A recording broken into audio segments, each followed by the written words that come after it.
Place maintenant à l'invité au cœur de l'info. Plus d'une semaine après la découverte du corps sans vie de la jeune Liana, 11 ans, dans le Gers, l'onde de choc et l'indignation en France ne retombent pas, car ce fait divers sordide est sans doute le drame de trop.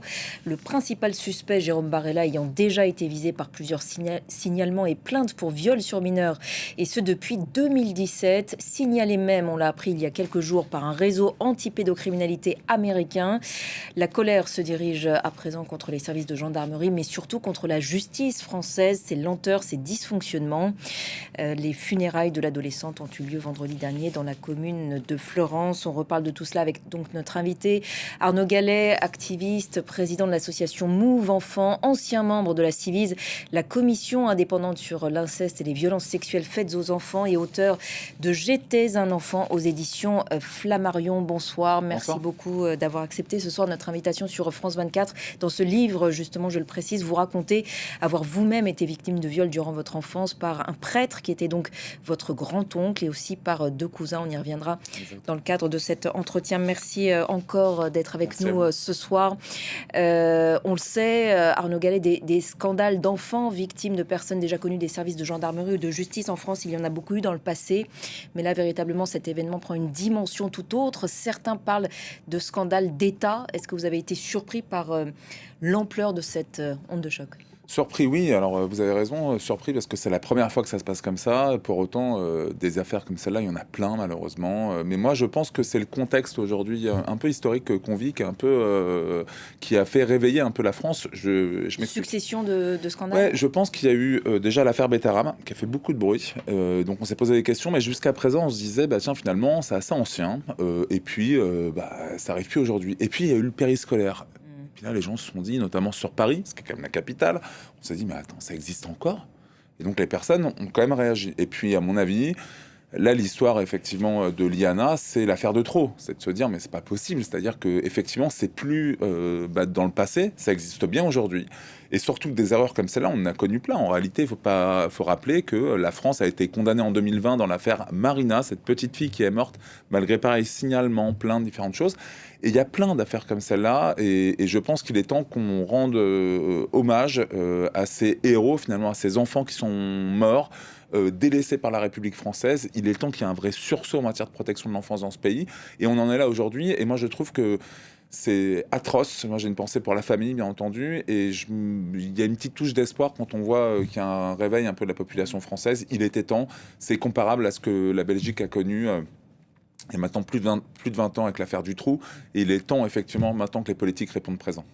Alors, on connaît la saturation dans les commissariats, dans les juridictions aussi, qui explique ces retards incompréhensible parfois aux yeux du grand public dans le suivi des dossiers. Alors, est-ce que c'est une défaillance policière, judiciaire, une défaillance politique, ou tout à la fois ? Moi, je pense que c'est une défaillance sociétale. C'est-à-dire que oui, vous avez raison, il y a la justice, il y a la gendarmerie, donc on va en reparler, mais je pense qu'il y a l'ensemble en fait de la chaîne en réalité de protection qui fonctionne pas, de la prévention jusqu'à la condamnation des agresseurs. Après, concernant la justice et la police, on le sait en réalité. On sait aujourd'hui que la France est au 43e rang sur 44 du ratio procureur de la République population. Donc c'est 3 procureurs pour 100 000 habitants. Exactement. Idem au niveau des juges, il n'y a pas assez de juges, et tout le monde sait quasiment que un juge aujourd'hui, pour traiter une affaire, il va avoir que 3-4 minutes pour lire le dossier, ce qui est complètement aberrant, hallucinant par rapport à ce qu'on entend par ailleurs, avec des moyens qui sont mis en place, déployés au niveau national pour interroger les enfants et même les filmer. Les juges n'ont même pas le temps de visionner, en fin de compte, les films qui sont faits des auditions. Donc, ça veut dire qu'il y a des injonctions paradoxales. On a d'un côté, effectivement, des circulaires. Enfin bon, moi, ça me fait rire quand j'entends le mot circulaire. C'est pas avec des circulaires qu'on va réussir à résoudre des choses, alors même qu'on fixe X priorités aux magistrats, X priorités aux procureurs de la République. Et je pense que la réalité, c'est malheureusement celle-là, et ça fait très longtemps qu'elle existe. Vous savez, j'ai donc été membre de la commission indépendante sur l'inceste et les violences sexuelles faites aux enfants. Civise. Exactement. On a rendu un rapport en 2023. On a dit qu'il y avait uniquement 3% des agresseurs qui étaient condamnés. 3%, moins de 1% en cas d'inceste. On a dit qu'il y avait un système d'impunité. On a dit, mais surtout, c'était un juge qui était à la tête de la Civis qui l'a dit, c'est Édouard Durand. On a été taxé, voilà, ça va trop loin, etc. On voulait pas voir, en fait, la société, enfin, pas la société, le pouvoir politique refuse de voir. Je pense qu'aujourd'hui, la société accepte de voir. La preuve, il y a quand même une mobilisation. Alors, faut être prudent, il faut voir comment ça va tenir dans le temps. On appelle à manifester tous les lundis devant les tribunaux et devant le ministère de la Justice.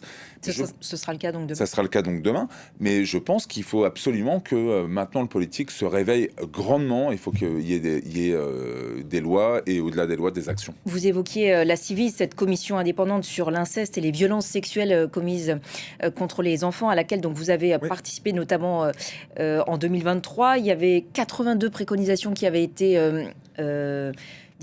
formulées dans le cadre de ce rapport. Combien ont été suivies et lesquelles d'ailleurs?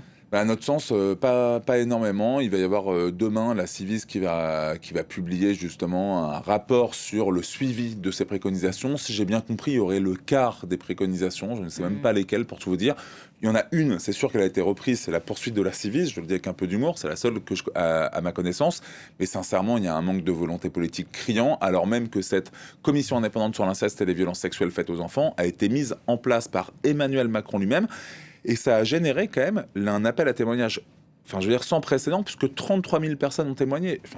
Donc c'est du gâchis pour vous ? C'est du gâchis, puis au-delà de ça, moi je trouve ça irrespectueux, condescendant, voire méprisant pour des personnes qui témoignent. Quand même, sincèrement, vous avez 33 000 personnes qui font confiance au président de la République, qui témoignent, et on s'appuie sur leur témoignage pour faire un rapport, et après, c'est pas suivi des faits. C'est pas sérieux, quand même. La Ciivise, d'ailleurs, a été, touchée par de nombreux départs, de nombreuses démissions ces dernières années. Ça, c'est symptomatique de ce que vous êtes en train de décrire, à la hauteur de cette déception que vous décrivez ? C'est exactement ça. C'est-à-dire qu'il y a eu un dysfonctionnement systémique au sein même de la Ciivise. C'est-à-dire qu'il y a eu un départ, le juge Édouard Durand, notamment, et Nathalie Mathieu, ont été remerciés, alors même que, paradoxalement, on leur disait qu'ils avaient fait un travail formidable. Donc, on dit à des gens, c'est génial ce que vous faites, et finalement on les reconduit pas. Donc forcément, quelles que soient les personnes qui prennent la suite, comme dans toute institution qui dysfonctionne et qui vit en fait avec ce passé, inévitablement, on se rend compte que ils ont payé les pots cassés de tout ça, et c'est pour ça qu'on en est là aujourd'hui.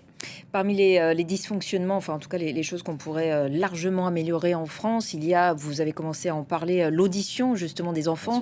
À ce sujet-là aussi, il y a trop peu de gens qui sont formés par rapport notamment à ce qui se pratique dans d'autres pays européens. Et vous savez, l'audition en France, alors il y a de plus en plus de personnes qui sont formées, gendarmes, policiers, très bien, sauf que c'est à la demande des agents eux-mêmes. On pourrait imaginer, comme ça se passe en Espagne ou en Belgique, que ce soit une obligation. En fait, en Espagne, quand il y a une loi qui a été votée, donc une fameuse loi cadre intégrale en Espagne en 2004, il y a eu une formation obligatoire de tous les magistrats, tous les officiers de police. Il faudrait même former le personnel scolaire pour recueillir la parole dans les écoles. Si on se dit qu'il y a 160 000 enfants victimes chaque année de violences sexuelles, un enfant toutes les 3 minutes, 3 enfants par classe, il est peut-être temps de se dire qu'on est en guerre contre la pédocriminalité, contre les violences d'ailleurs de manière générale faites aux enfants, parce qu'on pourrait rajouter d'autres chiffres qui nous assomment toutes et tous. Il est temps effectivement de former les enseignants qui sont complètement démunis, et c'est ça le drame aujourd'hui. Et moi j'ai une grande pensée, vous savez, on pense souvent aux enseignants, on parle également des agents de police, etc. Mais moi j'ai une pensée pour les parents. Moi je pense qu'il y a beaucoup de parents qui sont complètement démunis, ça fait peur à tout le monde, et j'ai une pensée aussi moi pour les enfants. On n'a pas entendu, vous voyez, on l'avait vu avec les attentats, et c'est tout à fait normal. En France, il y avait des groupes de parole avec des enfants, etc., parce qu'ils étaient touchés par les attentats. Mais est-ce qu'on a entendu le ministre de l'Éducation nationale annoncer qu'il y avait dans toutes les écoles de France des temps qui vont être réservés sur ce temps-là, parce que les enfants, en fait, sont forcément impactés par cette réalité? Eh ben non, c'est pareil, systématiquement. Ils ont été négligés, les enfants? Les enfants sont systématiquement négligés en France, et c'est pour ça que pour nous, en fait, c'est un enjeu prioritaire d'appliquer la Convention internationale des droits des enfants que la France a ratifiée en 1990. Alors justement, j'allais y venir, c'est votre carte blanche du jour que vous avez sélectionnée à ma demande, ces images donc d'archives de la signature en 1989 de la Convention internationale pour les droits de l'enfant qu'on va voir donc apparaître à l'antenne, le traité donc relatif aux droits humains qui a été le plus largement adopté de l'histoire. Où en est-on par rapport aux promesses d'alors ?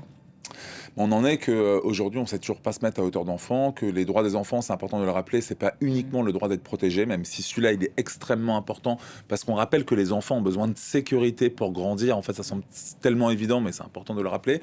Et tous les droits en fait des enfants, il y a le droit à l'identité, il y a différents droits en fait qui sont dans la Convention internationale des droits des enfants. On voit bien qu'on est quand même bien loin. Il y a souvent le comité des droits de l'enfant de l'ONU qui interpelle la France sur la défaillance en fait en la matière. Et moi, j'appelle vraiment les politiques. On voit bien bientôt être en plus sur une élection Ouais. présidentielle, qui est au bout d'un moment des engagements clairs en termes d'obligation de résultats, de mise en application de la Convention internationale des droits des enfants. Ça suffit maintenant. On est en 2026. La France est quasiment la dernière roue du carrosse.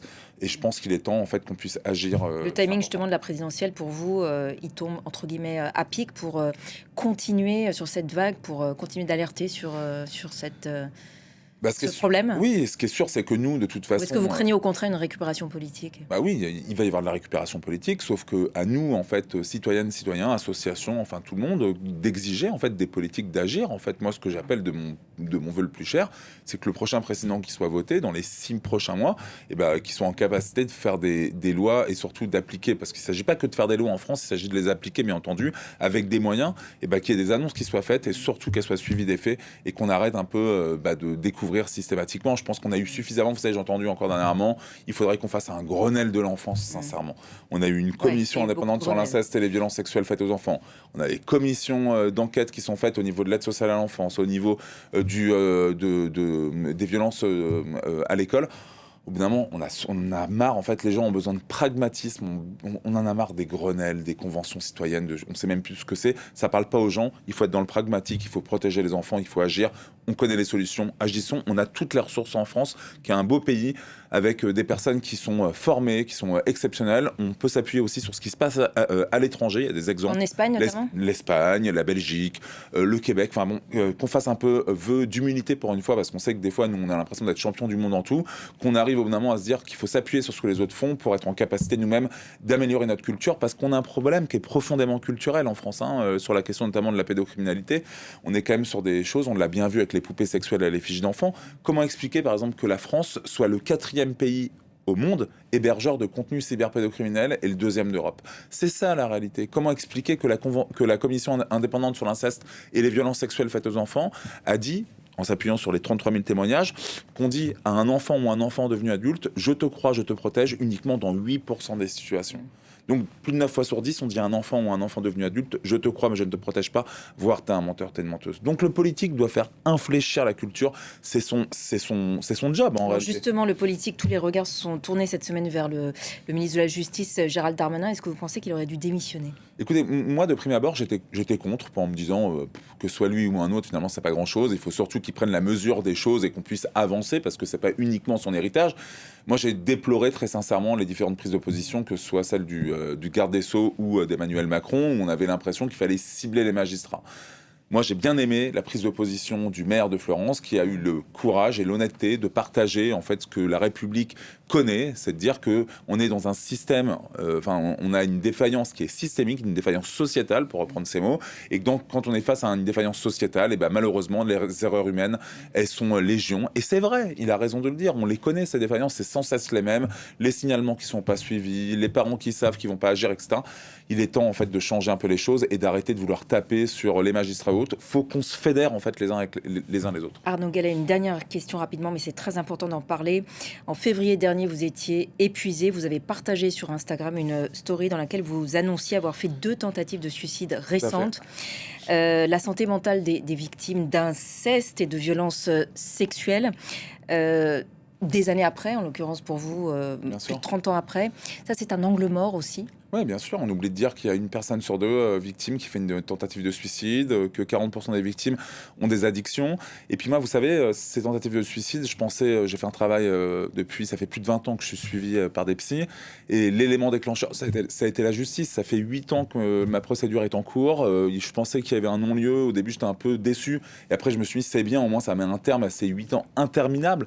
Et finalement, ça a été cassé parce que la chambre de l'instruction, c'est-à-dire en appel, il y a un appel qui a été fait, la chambre de l'instruction a cassé en fait cette décision, ce qui pourrait être vu comme une bonne nouvelle. Moi, ça m'a plongé dans quelque chose en me disant mais cette torture, ça va durer combien de temps? Et c'est ça la réalité en France, c'est inacceptable réellement, on se rend pas compte. Et moi, sincèrement, j'ai été complètement j'ai perdu pied, voilà, pour dire les choses de manière très simple. Merci infiniment Arnaud Gallet pour votre témoignage ce soir et d'avoir répondu donc à nos questions sur les suites de cette affaire Liana. Cet entretien est à retrouver sur notre site internet et nos réseaux sociaux. Merci encore infiniment pour votre présence.